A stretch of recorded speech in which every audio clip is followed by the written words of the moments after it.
May's pledge to become G7's biggest investor in Africa, big ask. Economist Theresa May has announced plans to boost Britain's investment in Africa after Brexit, during her first trip to the continent as Prime Minister.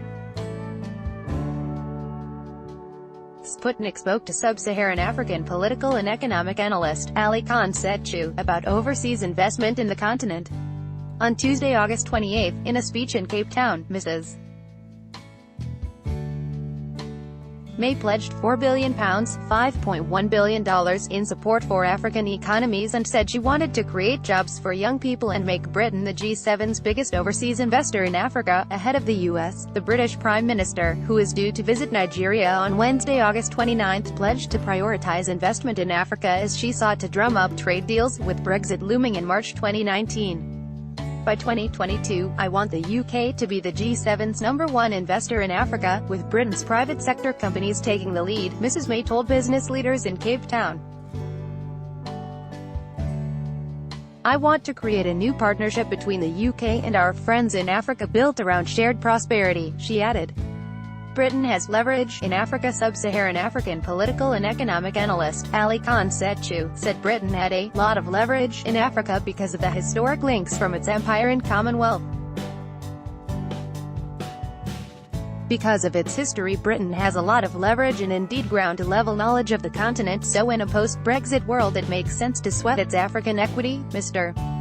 Setchu told Sputnik. He said he suspected the £4 billion was not new money but had come from other budgets, but now had a sharper focus on the youth dynamic. Britain preceded China and the US and is seeking to play to that advantage.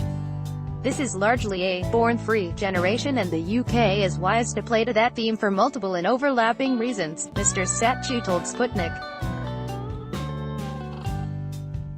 He said her pledge to become the G7's biggest investor in Africa was a big ask.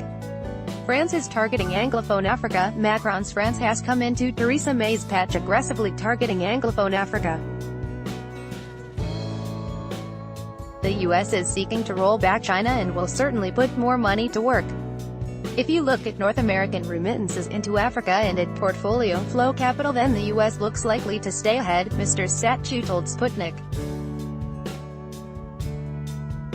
China remains the biggest overseas investor in Africa, but is not in the G7. China had a singular and positive influence on Africa. It rebalanced the demand side for Africa's commodities and also bought those commodities on a long-term basis. It was this which triggered the African recovery some 2 decades ago, Mr. Setchu told Sputnik. However, since then a freewheeling China Inc. has favorited elites, has facilitated large-scale looting via inflated infrastructure, some of which were white elephants on day one, and has lumped the African citizen with the tab. How this plays out is now the key to Sino-African relations going forward. A Hambatoda scenario would be problematic, Mr. Setchu said, referring to the Sri Lankan port which has been leased to China for 99 years because the government in Colombo was unable to pay for it. Kenya is last stop for Theresa May on Thursday, August 30. Mrs. May will meet Kenyan President Uhuru Kenyatta, who has just returned from seeing US President Donald Trump in Washington. Setchu said Kenya was one of a number of economies which were performing well in Africa. Others include Senegal, Ethiopia, Ghana and the Ivory Coast. But it's been very lopsided growth. Trickle-down has been anemic. The secret is to unleash human capital and connect it to the 21st century. Look at internet speeds. Ethiopia's model, while good, has run out of cash, Mr. Setchu told Sputnik. The views and opinions expressed in this article are those of contributor and do not necessarily reflect Sputnik's position.